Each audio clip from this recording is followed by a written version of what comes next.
All right, everybody, we are live. This is Unblocked live every Mondays and Wednesday afternoon. My guest today is none other than Bret Weinstein. Welcome to Unblocked Live. I'm Jeremy Lee Quinn. My guest today is Bret Weinstein. He's an evolutionary biologist and former Evergreen professor, and we've had a chance to talk in previous times on his Dark Horse podcast. He comes to Unblocked Live to talk about this thing called cancel culture. It may or may not, from what I read, be actual. Ladies and gentlemen, Bret Weinstein is on the show. Welcome. Hey, Jeremy. Thanks for having me. Hey, thanks for being here. So the latest headline that I saw was on the floor of Congress. A representative said, "Stop talking about Dr. Seuss." That was yesterday. Today, I'm looking at the one of the musicians for Mumford and Sons apologizing profusely about complimenting a book written by somebody who you know, Andy Ngo, who is from your area in the Pacific Northwest. And it seems that just saying that the book was brave has set off a pattern that I have come to dub the Twitter to tabloid pipeline, where we get these Twitter storms that are somehow making it into publication, and we see real live results, it appears. What's your first reaction to the sort of constant barrage that we're getting of these type of stories? Well, it's clearly about something, and I think the problem is it's very easy to focus on the content of each of these stories and try to parse whether the person who's being canceled actually did anything offensive or any of these things. But the real story is the larger pattern, which is that something is wielding a tremendous amount of power, and it is able to dislodge people that it dislikes or to force them to capitulate and start speaking in a way that is consistent with this new ideology. And that is tremendously frightening, and I think also surprising. It's a lot of power, and it is being used to advance perspectives that are extremely radical and in many ways strange. The strange part for me is that there's no conversation. That journalistically, when we look at headline to headline, the use of the technique of labeling somebody, just making a pronouncement that this person, and it is somewhat problematic. And then you have persecution by free association. Well, this person said something about this person, which says something about apologizes for this. And this persecution by free association is exactly what I think, and I'd like to get your take on it, what hit Gina Carano. And among a Star Wars fan base that has done this before many times, and I mapped out those tweets back to tweet zero, and it's surprising to see how 4 tweets that are allowed to sort of snowball and get thousands of likes all of a sudden inspire a group of publications, web publications, and the Daily Beast seems to come up consistently in all of these situations. They are somehow getting comments and talking to people. We also have the new editor-in-chief for Teen Vogue, who they're looking at tweets that she authored back in, I think it was 2011, 10 years ago when she was a teenager. And these stories are becoming appropriated, because if there's a trending wave and there's not much time, well, you just take what that person said and you just pull the same terminology, whether it's true or not, and you put your version out. Now, one thing that I'd like to get your take on, I published an article myself, and I went to retweet the article that I had written. It was a UK publication, Spiked, that did my sort of overall final report, as it were, of the last 8 or 9 months. When I wanted to retweet, Twitter said, "Are you sure you want to retweet this? Like, you haven't read this." And I was like, well, I wrote it, but but so I don't have to. But the thought that came into my head was, how often is this happening? That people aren't reading they're tweeting. And if you're the Daily Beast and you're Rolling Stone and you're Newsweek and you look at the numbers and you say, well, people aren't even reading this. They're just retweeting it. All that matters is that we get the first paragraph and the headline exactly like the last person, and then nobody's going to read it anyway.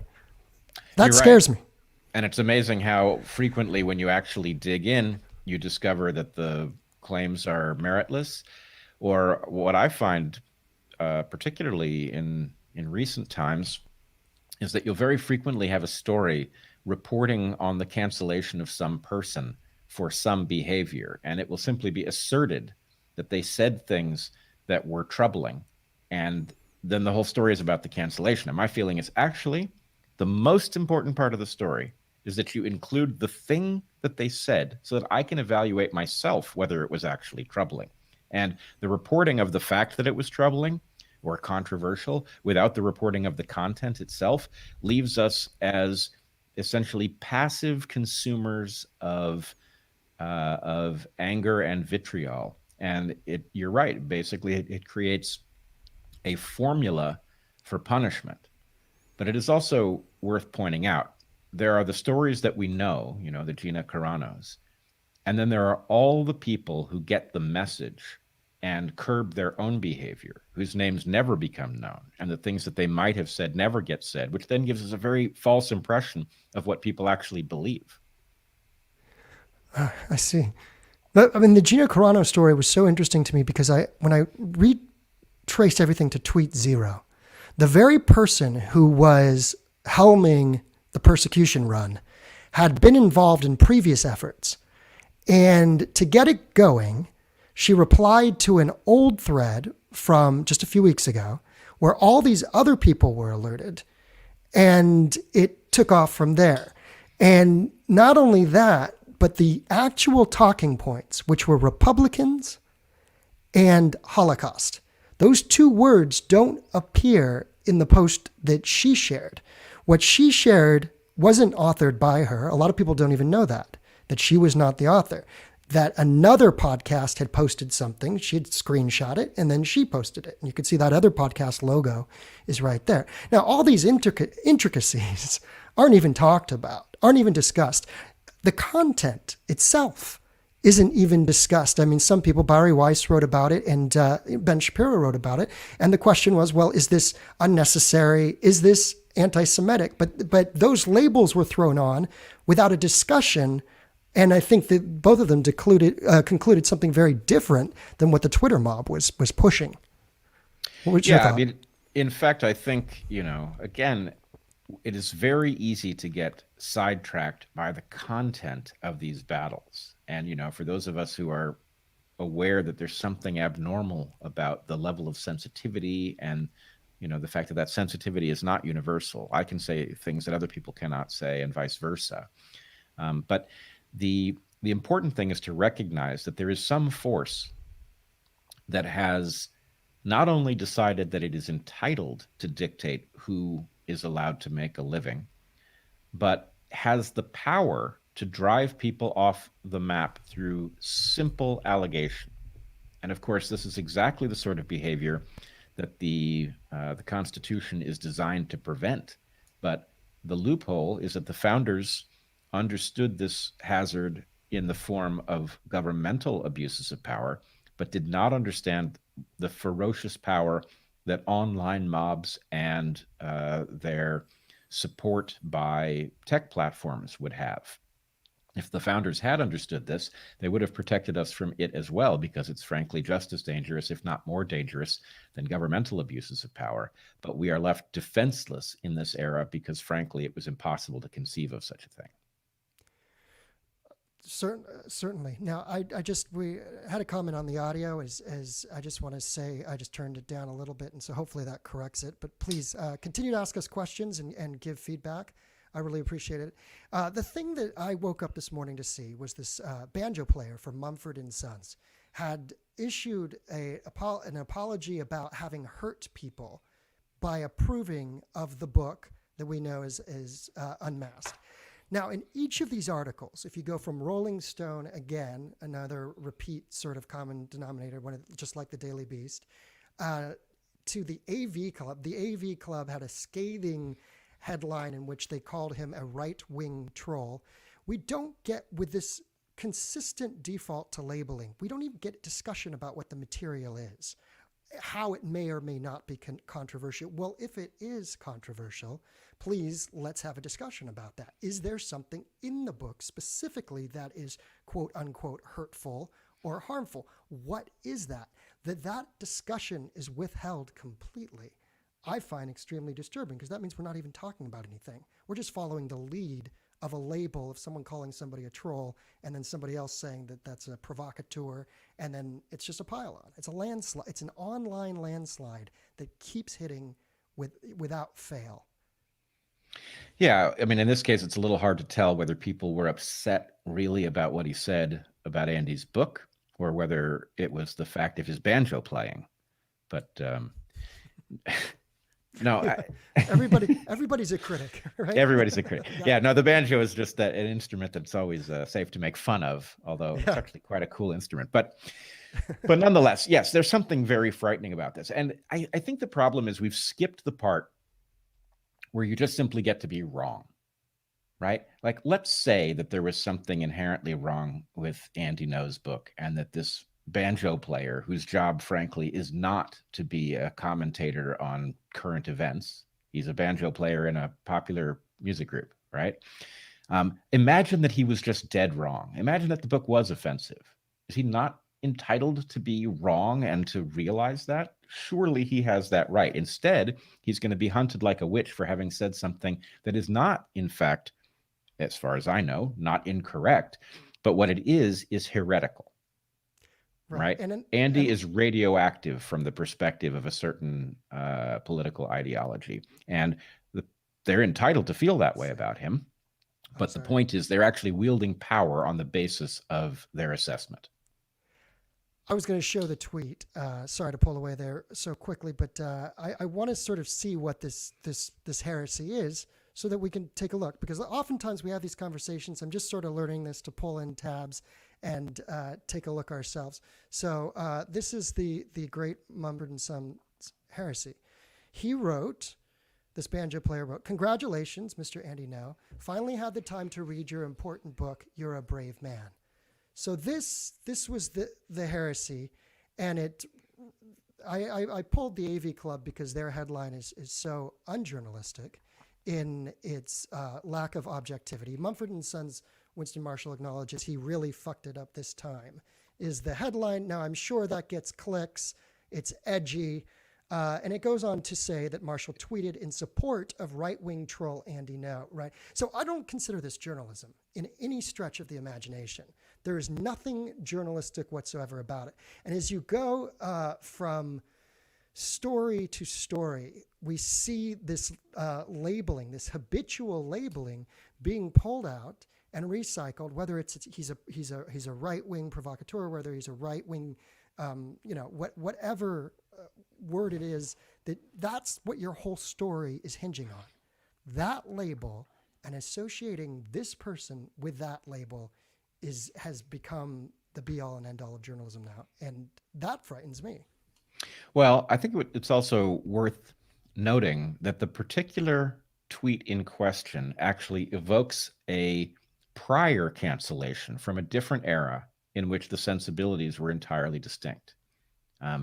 It's the cancellation of Bill Maher in 2001, when he asserted that the terrorists who had attacked the World Trade Center were not cowards. It was common at the time to claim that they were cowards. And his assertion was they may be a lot of things, but cowards can't be one of them, right? Based on what they had done. And he lost his television show over this. He famously joked afterwards that he was the only person to have lost his job for failures associated with 9/11. And so in any case, that tells us something. What it tells us is that this desire to cancel in order to enforce a, frankly, false orthodoxy is not new. What's new is the particular constituency that is wielding it now, right? This particular sensibility about this moment, which makes Andy Ngo out to be untouchable, right? It's impossible to have a positive sense of Andy. And in fact, you are forced not to understand that he's courageous. And the fact is, he obviously is courageous, right? He has a tremendous number of enemies in his own city, a city in which the police are effectively not being utilized to protect people. So that's a courageous thing to do, whatever else you may say about it. And for this musician to simply comment on it in a positive way and to suffer an immense backlash is really all about making sure that people can't say things that are true. Yeah, and not even have a conversation. Not even have a conversation about, well, what is heretical about the book, or what is, look, I've never had a conversation with Andino. Some people have asked me, well, what's the difference between your perspective and his? And quite simply, being somebody from the left, I have a much different cultural perspective than Andino, who has parents who escaped communist Vietnam. So my perspective is completely different. My parents met at UC Berkeley. So, if we're not considering this, if we're not even talking about differences in perspective, and if we're not even interested, and instead it becomes, this is whatever you think of his work. And I had this argument with Daryl Lamont Jenkins, who's a self-proclaimed Antifa activist on the East Coast. And he said, Andy No is a propagandist. And I said, well, he's a partisan, but I can still look at stuff that's posted. And it's a source for me to look at material and see it, and then look even deeper and see if I agree with the way that it's being presented. So yes, partisan, perhaps, everybody's biased. I think it's very clear that, that Andy No is a partisan. But he said, well, no, you're being kind, propagandist. And I said, well, doesn't that make you, as an Antifa activist, a propagandist for the left then? So we had this interesting back and forth. When you have the conversations and people decide to talk to you, they can be interesting. But the thing is that one side is actively wielding power and therefore deciding to shut the other side down from having the conversation. That activist that I just mentioned, Daryl Lamont Jenkins, will not talk to me anymore, because then after that, an article came out in the New York Times, and he was then associated to having spoken with me. Therefore, he was somewhat complicit in the heresy of my work. Yeah, interestingly, I was talking to, I hope I get her name right, Brittany Talissa King yesterday, who started a BLM chapter of her own, which she has now left because of her disturbance at some of the things that the BLM organization, the central one, has been doing. And I was talking to her about her encounter with Jordan Peterson, his material. And her report is that she encountered his material online before she encountered the accusations about Jordan Peterson, and that she found what she heard from him quite interesting and engaging and provocative. She said she didn't agree with all of it, but that it was very useful to her. And then when she encountered the stigma that was directed at Jordan, she was utterly shocked because she couldn't reconcile it with what she already knew. And the question was, well, if you had encountered these things in reverse, you never would have gotten to Jordan Peterson, because your assumption would have been that he was much different than he is. And so this, I think, is an indication of why these things work the way they do. Their purpose is not really to portray somebody as something that they aren't to anybody who actually has the information. The purpose is to prevent new people from finding them, right? So to the extent that Andy is so radioactive that even the obviously true claim that he is courageous for doing what he does is enough to trigger you to be deplatformed or scolded or mobbed or whatever, that is enough to keep people from not investigating. And, I've certainly encountered this myself, where the things that were said about me were preposterous, but they did keep a lot of people from ever figuring out the truth, because the point was, even to the extent that they might tune in and hear me say something that sounded reasonable, the point is they know that there's something hiding there that's absolutely unforgivable. And how much do you have to know before you know that's not true, right? You need to know, you need to have an exhaustive survey. And so nobody's going to do that. And that means that effectively the mob that is wielding this tool is able to decide who you can't afford to listen to, right? That's the thing, is they want to choose for you who you can listen to. And that means that you don't get a chance to engage perspectives that are not your own, to be challenged by them. And basically this is what causes thought to collapse into some kind of mind-numbing, incorrect orthodoxy that is serving its purpose and not yours. Now, the connection seems, I talked about Twitter to tabloid, and obviously it carries over beyond just your, Daily Mail or whoever is first to get it out, the Daily Beast. It carries over into these legacy, or I don't use that word. The word I use is establishment media. When you talk about Newsweek, when you talk about Rolling Stone, it's hard to argue against Newsweek and Rolling Stone just because, as far as since my childhood, they've been around, and they wield tremendous reputation. So so when these attacks occur, and that they are able to jump so effortlessly to these establishment publications and then enshrine the rhetoric. So therefore, Andy Ngo, as right-wing, provocateur, or whatever the word of choice is, that becomes enshrined in Rolling Stone, in Newsweek, in a way that is very difficult to, and as you said, I would very much like to have a conversation and understand and ask questions with Andy Ngo. I know that I haven't read the book yet. I've read, a little of it, but I know that this has to be this is like a very gingerly approach of trying to have a discussion about these, and it shouldn't be. A lot went on in the Pacific Northwest. Somebody's written a book about it. Well, then let's parse the content. But if you go online, the Antifa activists are doing mock readings of his book where they just laugh at it and dismiss it, and that subcultural, it's almost like a high school or the subcultural immaturity of we're going to call this without actually discussing the content itself.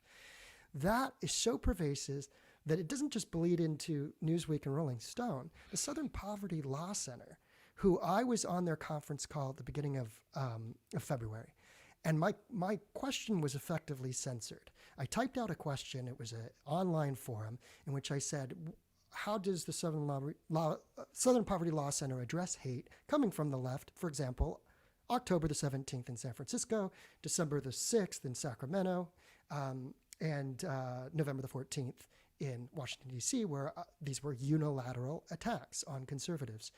And the question was censored. The head of the Southern Poverty Law Center said, well, we have a question about hate from the left. Then the senior reporter told me I was offensive to ask about that, and started going on about another tangent that it was offensive for me to ask. I said, well, aren't we talking about hate? Now, that same senior reporter was tweeting about Andy Ngo, and his tweets were that he's an objectively bad report. Like, it was just a slam tweet. And this is the senior reporter at the Southern Poverty Law Center. And the thing is people have shown up to Andy Ngo's house. People have spray painted "kill Andy Ngo," and I've seen it. And so I asked him, isn't he a target of hate? And I asked him, I think it's bad for journalists to endorse ad hominem attacks on other journalists. Can you point out empirically where in the content you're disputing? And isn't he a target of hate? Blocked. I am now blocked from the senior reporter of the Southern Poverty Law Center. And this I find extremely disturbing, because not only was I censored, now I'm blocked. And it's amazing. And it shouldn't matter what your political leanings are, but here is somebody unapologetically from the left talking about a reporter on the right and asking, is he not also the victim of hate? And that is beyond the pale. That tells us something about where we actually are. I also think it's important to say, in the context of Andy Ngo, I have some criticisms of him, which I have said to him directly. He's a friend of mine, and I have been very clear with him about the fact that I think we would all be better off, and he would be better off if he was more balanced in what he reports. That said, I frequently find myself, as a citizen of Portland, looking at his feed in order to figure out what's going on in my own city, because much of what's going on is simply never reported anywhere else. So let's say that there is a critique of Andy Ngo to be leveled, that there is a bias there that is unnecessary and counter to journalism. I mean, he's young. It's the kind of thing I would expect him to age out of eventually. But let's say that that's an accurate critique.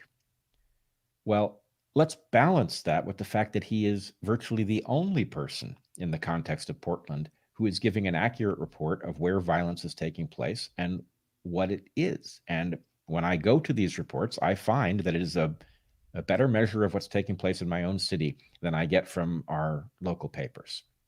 So, we have to balance what may be an accurate critique with the obviously valid fact of him doing important work that nobody else is doing. Yeah, this is the discussion that I had with Daryl Lamont Jenkins, which is I can look at that feed and there are parts of information when they are uncut and when they play out in full that I can then, they're a jumping off point for me to find out more and to find out about a certain march or what's happened. Now, I think where it gets so adversarial is the posting of mugshots and so on, where people are claiming that is a danger. Now, mugshots are public information. That if you commit a crime, your mugshot is readily available to be distributed. That's part of how our system works. So until that changes, I don't know that anything, but the claim is that that there are so many white supremacists out there and there's so many people who are targeting each other that the distribution of this information puts people in danger. And then there are certain talking points which you see again and again. Well, he knows this person who's part of this group, or he is associated with this, and so forth. But again, none of that gets down to content, because even if somebody is ideologically more aligned with your enemy than somebody else, you still, or we as a society should still demand that we address the content itself and have specific criticisms and counter evidence if there is something that is presented that is empirically false. Yeah, the mugshot issue is an interesting one. I must tell you, there's part of me that's uncomfortable with it. On the other hand, they are public documents, and at the same time that these mugshots are being broadcast by Andy, the system that is supposed to be prosecuting people for engaging in crime is overwhelmingly falling down on that job. So these arrests mean less and less. They do not mean that somebody is going to get their day in court and be punished if they've done something wrong, like break windows, light a building on fire, whatever they've done. There's an awful lot of the tacit acceptance of criminal violent behavior in the city. So I guess the point is, I don't know what the right thing to do is in a city that refuses to enforce the law against people who are reliably violent against citizens and businesses. I think we are in novel territory, and there's a reason that there's nothing illegal about broadcasting these mugshots, and that is because they are public. And therefore, to the extent that there were white supremacists looking for people, they have access to them already. So again, I'm not comfortable with it. If the system was working, I would advise Andy not to engage in this behavior. On the other hand, I don't know where it is people think we have landed, but we've landed in a dangerous situation in which people are effectively facing a revolving door when they are arrested for violent crimes. And going beyond that, just the conversation that we're having right now, I mean, somebody could try to frame that as heretical. And I think that has kept me going in some ways to want to discuss this. So even if we're talking about the Teen Vogue editor-in-chief, who Teen Vogue surprisingly has this huge anarchist section, I think I mentioned to you on previous, so it's kind of not surprising that there would be some sort of action. And in these actions, 20 people wrote a letter. Now, this always gets to the Daily Beast first. It seems like they're the ones who published it or were quoted. 20 people write this letter to examine racism from 10 years ago. That she tweeted derogatory tweets that she I gather apologized for in 2019. So this has already come up once before.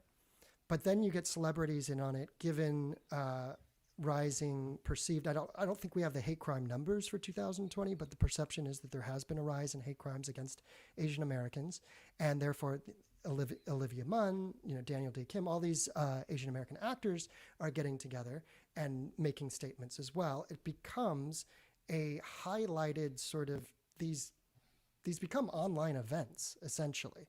Now, nobody's called for her to be fired immediately. It just seems that everybody's raising this awareness, so to speak, and we're trying to figure out what happens next. But if you work in one of those institutions, let's say, that says, we have this letter we want everybody to sign, and you don't want to sign it, well, then what happens to you for thinking that this is not, that this is unnecessary, or this is? And I'm curious also, somebody had asked about Clubhouse, that has Bret talked about what happened on Clubhouse? And I'd heard a little bit about this, and was that a microcosm event in some sort about how a room can essentially be taken over, and that trying to detract from this sort of current can land you in hot water? What was that about?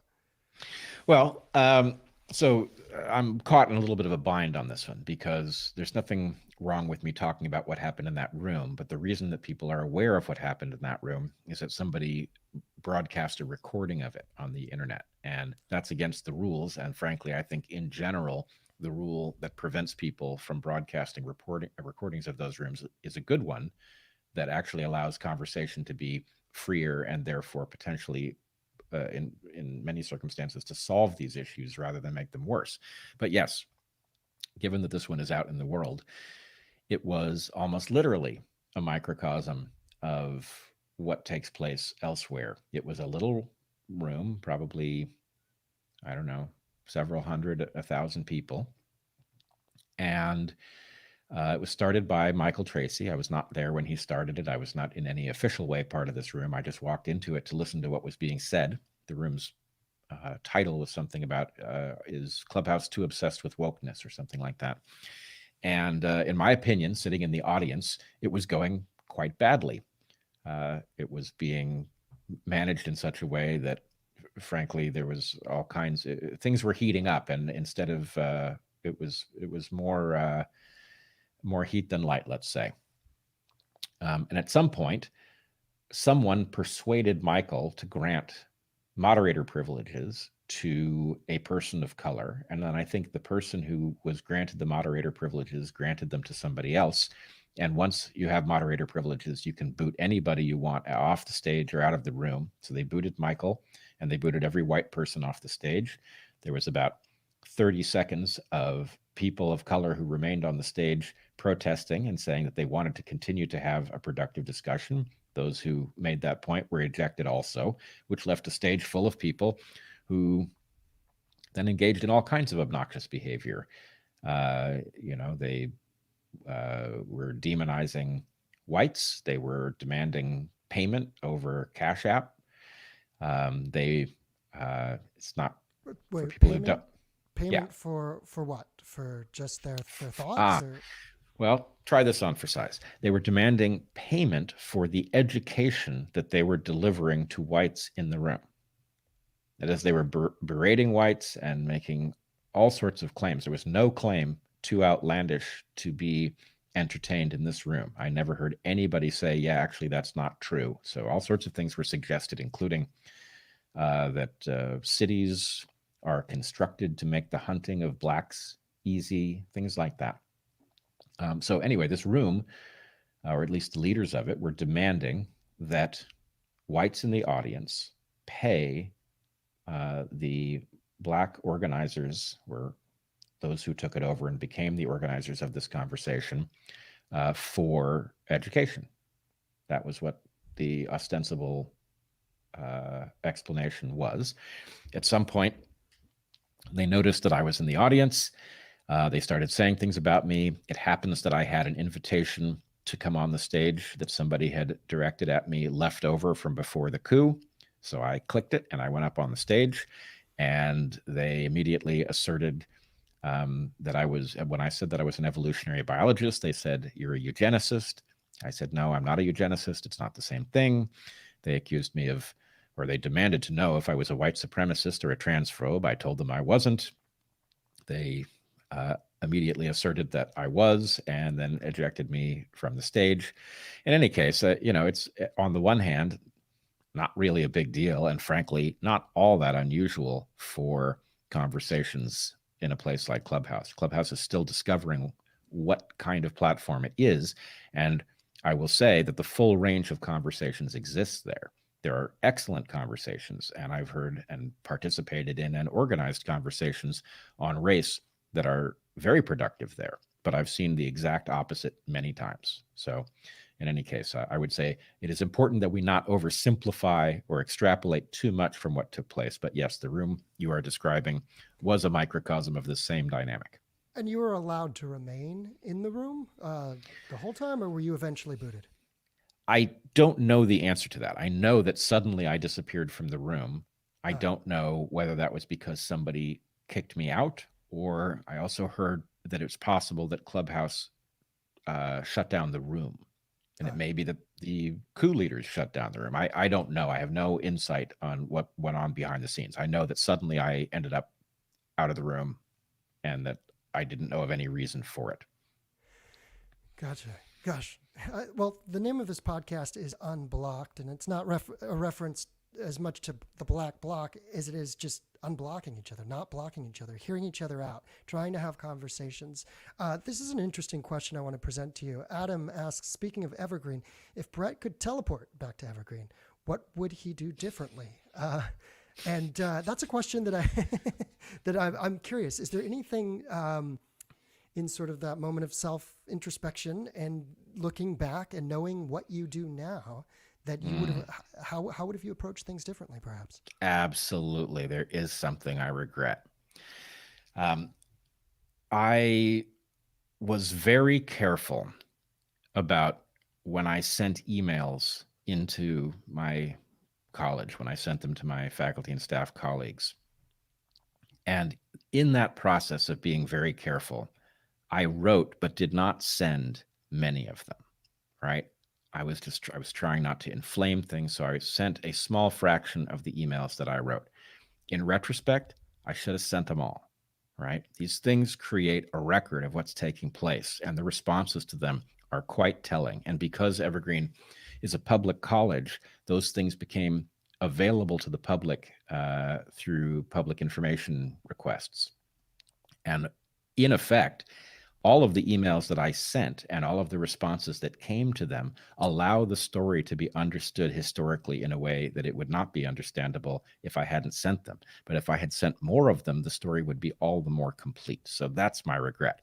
As for the other things, there's always little things that I wish, there's a sentence here or there that I would clean up so that it was simpler to understand. There's one sentence that gets regularly quoted of mine that has too many phrases in it, and it would just be simpler if people were quoting a sentence that had a couple of phrases. But no, I in general, I think I did the right thing. I stuck to my principles throughout. I was clear about why. I didn't cower. I would do it very much the same way again, but with more documentation. Would you change anything in regards to right-wing news sources that you spoke to, or how those may have come off or been easily, I guess, portrayed in another light? And yeah, and did yeah. Well, let's put it this way. There's actually, I don't even know if it's a regret, because there's something I don't know about my own story that if I could recover it would tell me whether I have a regret here or not. I went on Tucker Carlson's program. I have zero regret about that. The reason I have no regret about it is that no other national news organization was interested in talking about the story. And so it was necessary to go to whoever would talk to me at that level in order to get the story not to be fictionalized inside my local context. The entire movement on the campus was attempting to portray me in a false light, and the president of my college, effectively my boss, was fully participating in this. And in order to not allow that process to take place, in order not to be overwritten by a fictional version of myself, I had to take it in a context that they did not control. And the only one that was available to me was Tucker Carlson at first. So I'm glad he offered. I'm glad I went. Here's the regret. The channel sent a car to bring me to the studio. It arrived and we hit traffic and I was late. So the broadcast was already taking place at the time I arrived in Seattle. And so they literally handed me a microphone. I'm threading it down my shirt as we're in the elevator. My hair isn't brushed. I'm sweaty from running from the vehicle to the building. I get in there and they plunk me down in a chair in a room with no purse, no other people.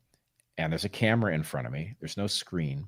There are two eyes on a piece of paper that have been pasted above the camera to get you to look in the right place.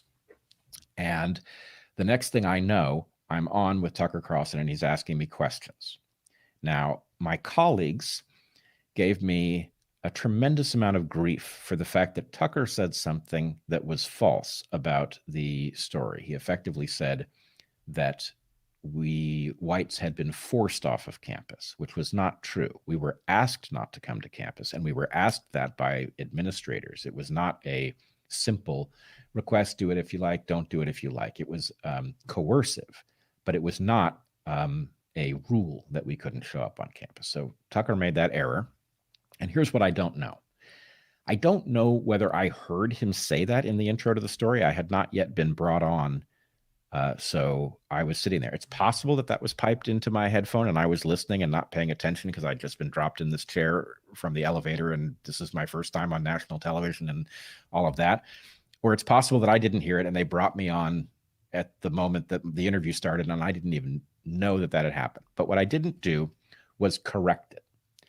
Right? I didn't say, actually, Tucker, you said we were forced off of campus. In fact, it was a coercive request. If I'd said that, no regrets. If I didn't hear what he said, I can't have any regrets. If I did hear it, I know that I didn't intend to obscure it, and I know that I've never said it wrong. I've always said the correct thing. But, there is the possibility that I heard it, and if so, it would be better if it had been corrected. However, I will point out there's an addendum to this story. I took so much grief over not having corrected Carlson that I went back to Fox, must have been several weeks later, and I went on his program. He made the same introduction, and I corrected him. No one has ever mentioned it to me, never once. So frankly, I think the accusation that they were upset over my failure to correct Carlson was bogus to begin with. When I did correct them, it made no difference to them, and in fact, I don't even think it registered. If one is a target, they somehow find a way. If it's not the one thing, then they might find something else somewhere else. Absolutely. And I know, I just published this piece, and I know I gave the editors so much grief. I refused to take any money for it, and part of the strategy there was it allowed me to be as difficult about litigating every single word, because for me this was 8 or 9 months that I was putting my photographs and my stance on. And one thing that surprised me was how often sometimes changes would come back to me that would twist the character at one point. And I think the word supposed still sits in the article, and I tried to address this. It says supposed right-wing extremism, and I said, well, no. This was what I saw at the Capitol was right-wing extremism. Let's get that word out of there.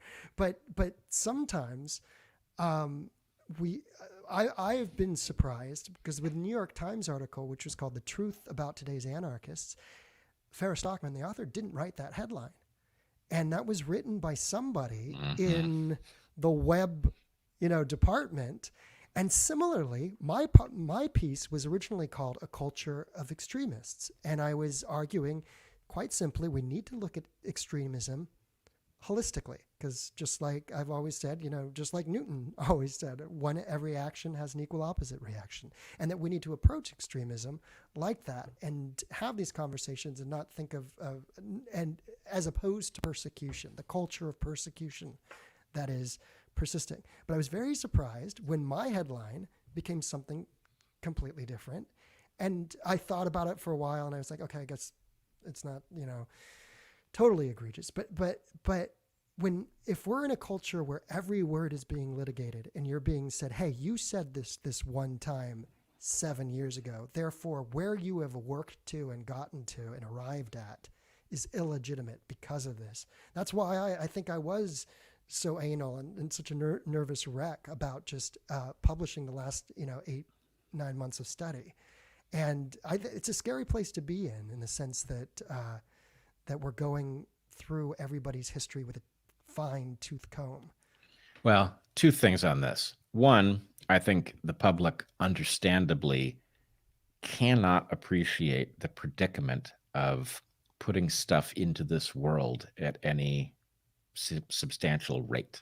I know that for years after the Evergreen thing, every time I got in front of a camera or a microphone, I was effectively watching myself speak to make sure that I didn't say anything that a hostile entity could misinterpret. And it's very hard to do. It's not conducive to interesting conversation.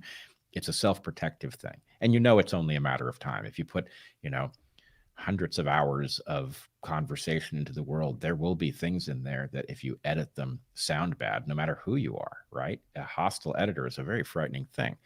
But then there's the other question about things that people do say and then come to regret and apologize for. And what is the status of those things, right? And I suppose that there are things that might be so egregious that they would permanently taint my opinion of somebody, but those things are pretty few and far between, right? Somebody who owns up to their bigotry and gets over it is actually, in my opinion, an admirable person, right?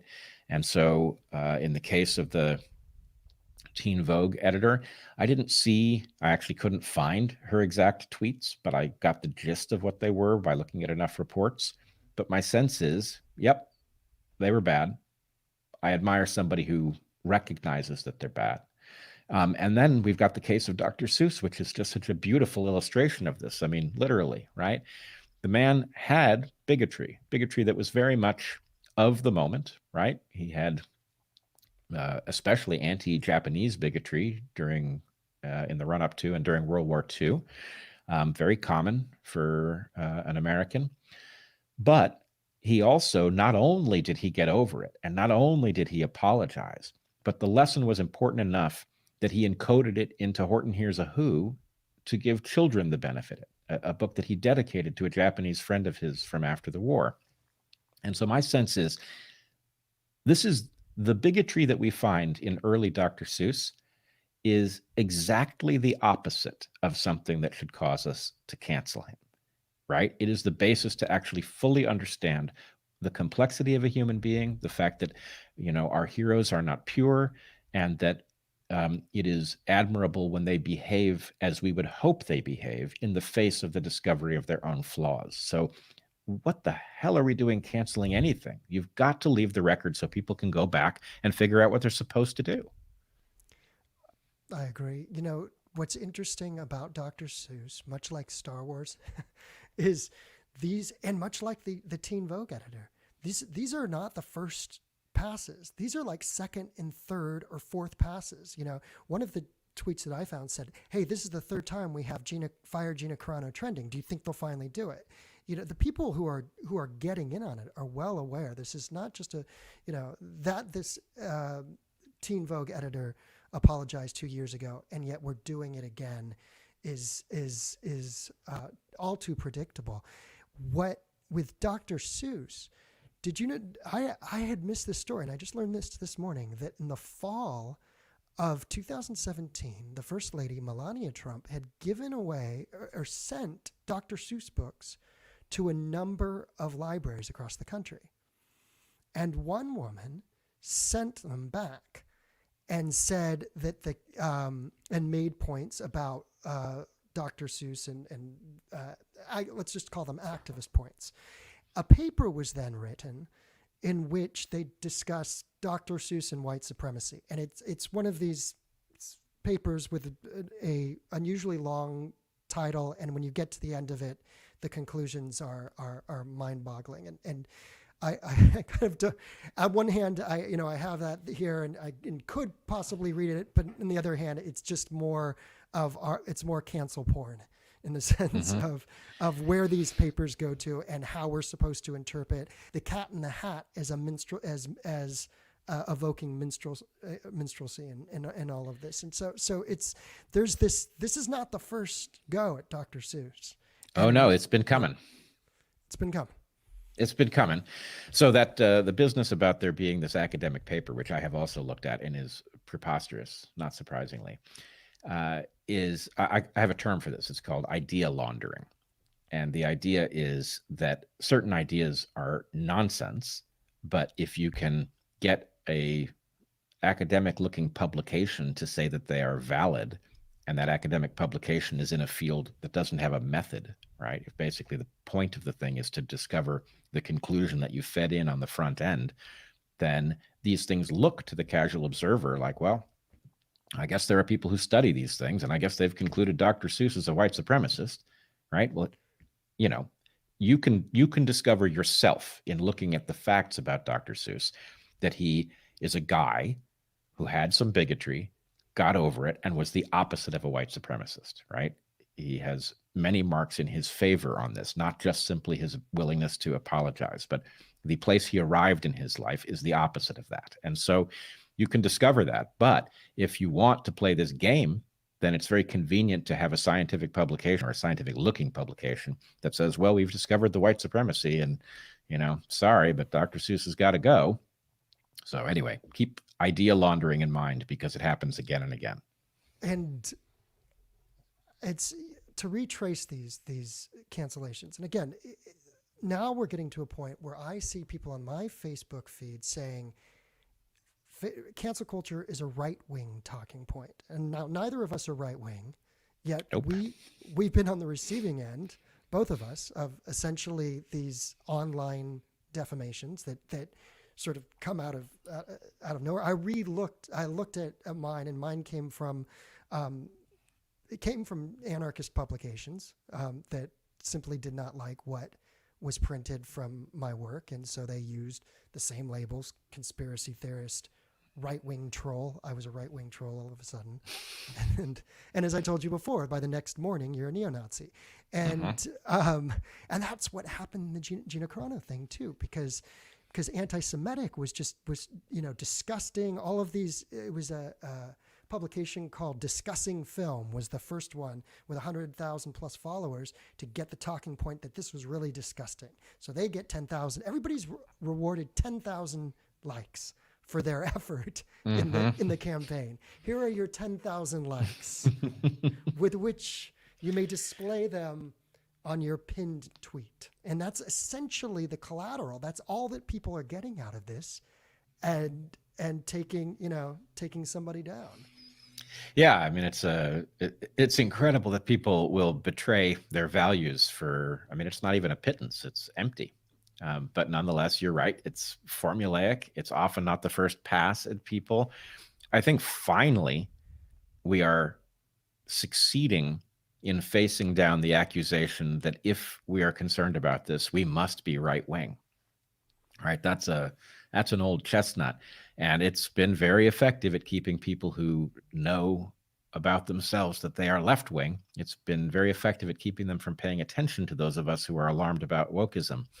But I think it's finally dissipating, and people are realizing, it's hard to explain a Jeremy Lee Quinn or a Bret Weinstein as somehow right wing or a shill of the right wing, because actually their bona fides are pretty substantial with respect to their belief in progressive ideals, and therefore, what does it mean that they are concerned about this? That must mean this isn't a simple left-right issue. This is an issue of decency, and hopefully we will discover a lot of people waking up to the reality of the hazard of cancel culture because they do finally understand that it is effectively a nonpartisan concern. Well, and I try to use some different words to address that, in the sense that I'm realizing that when a talking point gets out and it permeates with such, it replicates, pretty efficiently. And I realize that if I can't say cancel culture because everybody is just, somebody said it on the House floor yesterday, a representative that stop talking about Dr. Seuss, and we don't want to talk about cancel culture. This is a distraction. And yes, we do have all these other issues that we need to confront. But I have seen, and maybe the word persecution is more accurate to what I have seen, because in each of these cases, from Gina Carano to the editor-in-chief of Teen Vogue to, the New York Times reporter, Donald McNeil, these are all persecution trends. It's about taking this person down. And so if persecution is a better word, then I opt for that. The other term, I think it's okay to be woke. The issue that we're having is a kind of woke-tarianism, where it's not okay just to be woke. You have to be woke at this level and be on board with taking the unwoke down. And so that's where I get very specific about what troubles me.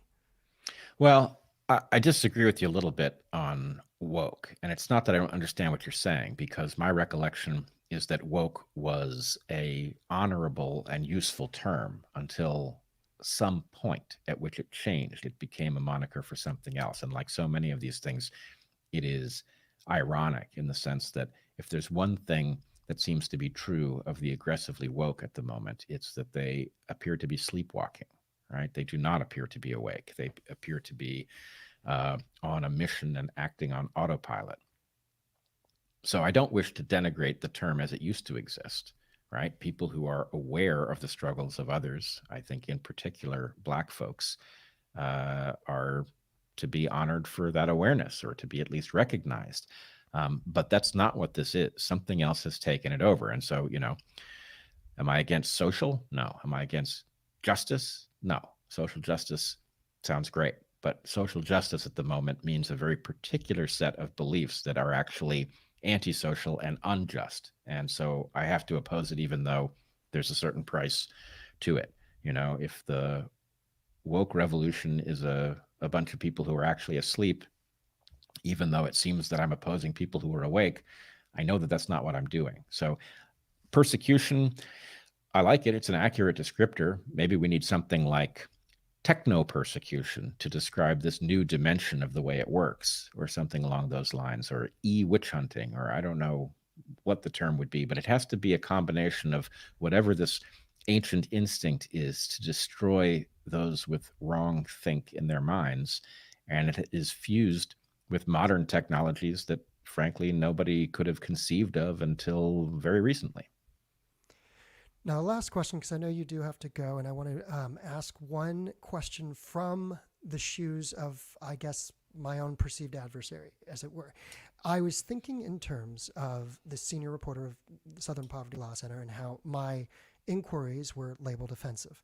Now, and I like to think this is why the discussion itself can be so much more interesting than just the you're blocked.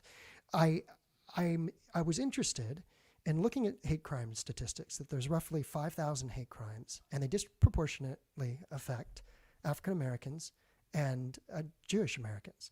And so, and as I look at those, and then I think it's 60% and 40% of them are intimidation, but 60% of them are classified as aggressive assault crimes. And so when you look at that, and you have a number that's like 1,000 or so that take place annually, and you are the senior reporter at the Southern Poverty Law Center, and you say to me that you fixating on this Antifa beating in Sacramento, or bringing it up that this couple was assaulted, that I am constantly mentioning, November the 14th and the unilateral attacks under daylight on the right and those who are leaving the rally. In the same way that we would probably look at police deaths and statistics. A study just came out that said that people on the left see people of color, they believe people of color are dying in the thousands annually due to police violence. And that's not the case. When we look at that, it comes out to about 1,000, and then it's broken down with whites as the majority of those who are killed by police violence. African Americans are disproportionately affected, and we can look at those numbers. So the argument that there is that, well, why do we fixate and am I doing that? If I put all this concentration when it comes to hate crimes on these one instances which are not reported, are not discussed nationally, but are a drop in the bucket compared to the, let's say, 1,500, assaults against, African Americans, or roughly or more annually, then how am I not embellishing the importance of what I have experienced and witnessed? Well, this is in one way a simple problem, and in another way a very difficult one, because the simple answer is we have the tools to figure out how to calibrate our understanding of what's important and how significant it is, right? This is what statistical tools are for. Unfortunately, they have to be wielded very carefully, and we humans are wired so that we are very easily fooled, right? Fooled by patterns or things that seem like patterns that aren't, fooled by the tendency of media to concentrate on things that will fascinate us rather than things that actually affect us. And so anyway, we're prone to end up biased in an environment that is not representative with respect to what it shows us. Statistical and scientific tools are the key to undoing that. But the problem is, and again, one of these ironies of this woke revolution is that it is attacking the very tools that would allow you to figure out how significant something is, right? The claim that, blacks are being killed by the thousands by police is a claim that we can evaluate. And it turns out, as you point out, the numbers are wildly misunderstood by people, or their expectations are wildly too high, that blacks are disproportionately represented compared to their level in the population, much less disproportionately represented or not misrepresented or overrepresented with respect to their numbers of encounters with police, apparently. And then we can talk about why that is, right? There's a role that poverty has in creating crime, and that crime has everything to do, or at least a large amount to do, with why people encounter the police. And so there's a real discussion to be had. And what you would want are the facts so that you could evaluate what the causal agents were, and therefore what might be likely to work and what is unlikely to work.